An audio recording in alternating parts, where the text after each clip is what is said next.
बात करेंगे दुनिया की। व्हाइट हाउस में ट्रंप और जेलेंस्की के बीच बहसबाजी के बाद इस मामले में अब लगातार प्रतिक्रियाएं सामने आ रही हैं। हालांकि घटना के 24 घंटे के भीतर ही जेलेंस्की के सुर नरम पड़ते नजर आए हैं। ट्रंप से गर्मागर्म बहस के कुछ ही घंटों बाद जब वे लंदन पहुंचे तो उनका रुख काफी नरम नजर आया। जेलेंस्की ने न केवल अमेरिका के समर्थन की सराहना की बल्कि ट्रंप का आभार व्यक्त किया। इधर नाटो चीफ मार्क रूट ने दुर्भाग्यपूर्ण इसे करार दिया। उन्होंने कहा कि इस घटना के बाद से उन्होंने 2 बार जेलेंस्की से बात की है और कहा है कि यूक्रेन में स्थायी शांति के लिए अमेरिका, यूरोप और यूक्रेन को एक साथ रहना चाहिए। दूसरी तरफ जेलेंस्की के सुर भले ही नरम पड़े हों, लेकिन उन्हें दुनिया भर के कई देशों से लगातार समर्थन मिल रहा है। ब्रिटेन के प्रधानमंत्री स्टामर ने कहा कि हम यूक्रेन के साथ खड़े हैं। ब्रिटेन ने यूक्रेन के साथ 2.26 बिलियन पाउंड का लोन समझौता किया। वहीं जर्मनी के राष्ट्रपति ने भी ट्रंप जेलेंस्की विवाद में ट्रंप की आलोचना की है। तो 2 से 3 ऐसे देश हैं, ऐसे राष्ट्राध्यक्ष हैं जो लगातार जेलेंस्की का समर्थन कर रहे हैं। ज्यादा जानकारी हमारे सहयोगी उमाशंकर सिंह हमें देंगे। उमा, अगर हम ये कह रहे हैं कि जेलेंस्की के सुर नरम पड़ते नजर आए, ऐसा क्यों हम कह रहे हैं? देखिए, जेलेंस्की और ट्रंप के बीच और जेडी वेंस के बीच जो बहस हुई उसको दुनिया ने देखा और उसके बाद जो है जो जेलेंस्की जिन्होंने फॉक्स न्यूज को इंटरव्यू दिया या फिर अपने ट्वीट के जरिए, अपने बयानों के जरिए लगातार इस बात को कहते रहे हैं कि अमेरिका जो है एक मजबूत एलाई है और अमेरिका की जरूरत जो ट्रंप को है, माफ कीजिएगा, यूक्रेन को है, उससे किसी को इनकार नहीं है और वो चाहते हैं कि जो रेयर अर्थ मिनरल्स डील जो होना था वो हो जाए। तो ये बात वो लगातार दोहरा रहे हैं क्योंकि इसी बात के लिए वो अमेरिका गए थे, लेकिन वहां पे बहस हो गई और उनको लौटा दिया गया व्हाइट हाउस से और वो नहीं हो पाया।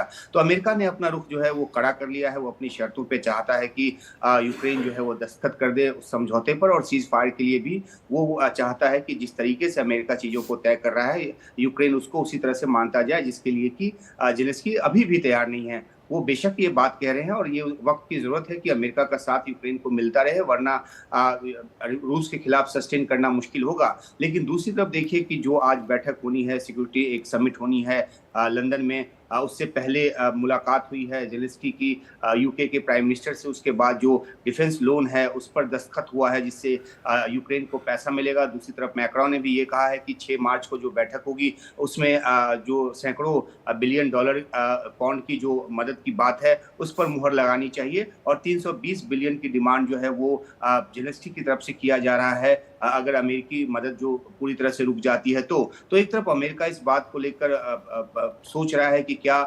यूक्रेन को दी जा रही मदद जो है वो तुरंत प्रभाव से रोक दिया जाए या उसे अभी इस उम्मीद में जारी रखा जाए कि देर सवेर जेलेंस्की अमेरिकी शर्तों पे तैयार होंगे सीज फायर के लिए। तो अभी एक ऐसी सिचुएशन है जहां पे यूरोप अपनी कमर कसने की कोशिश कर रहा है कि वैकल्पिक तरीके से वो यूक्रेन की मदद की कोशिश कर रहा है। वो फ्रेमवर्क किस तरह से बन पाता है, कितनी मदद, कितनी सैन्य मदद और कितनी मानवीय मदद अपने बूते यूरोप यूक्रेन को दे पाता है, ये सब आने वाले कुछ दिनों की बात है। और इस बीच अमेरिका का रुख भी देखना रहेगा कि आखिरकार जो बहस हुई परसों रात को उसके बाद से अब अमेरिका जो है वो किस तरीके से यूक्रेन के मामले में आगे बढ़ता है। तो नजर इस बात पे बनी रहेगी कि यूरोप से क्या कुछ निकलकर सामने आता है।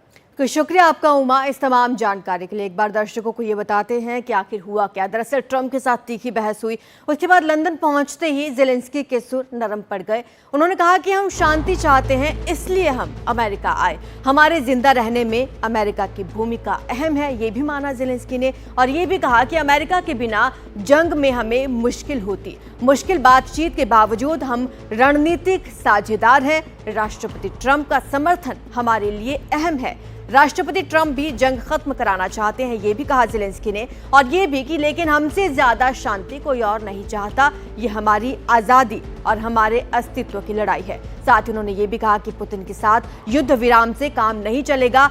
25 बार युद्ध विराम का उल्लंघन कर चुके हैं पुतिन। जेलेंस्की ने इस बात का जिक्र किया, कहा कि हम खनिज समझौते के लिए तैयार हैं। ये सुरक्षा गारंटी की दिशा में हमारा पहला कदम होगा, लेकिन ये पर्याप्त नहीं है, हमें इससे कहीं ज्यादा की जरूरत है। जेलेंस्की ने कहा कि सुरक्षा गारंटी के बिना युद्ध विराम खतरनाक है। तो उन्होंने अपनी बात रखी है और ट्रंप से तल्खी के बाद अब लंदन पहुंचे हैं जेलेंस्की। यूक्रेन समिट में शामिल होंगे जेलेंस्की। व्लादिमीर जेलेंस्की लंदन में हैं। ब्रिटिश पीएम ने बुलाई अहम बैठक और समिट में फ्रांस से लेकर जर्मनी, डेनमार्क, इटली समेत 13 देशों के राष्ट्राध्यक्ष शामिल हो रहे हैं। नेटो महासचिव, यूरोपीय संघ के अध्यक्ष भी इसमें शामिल होंगे।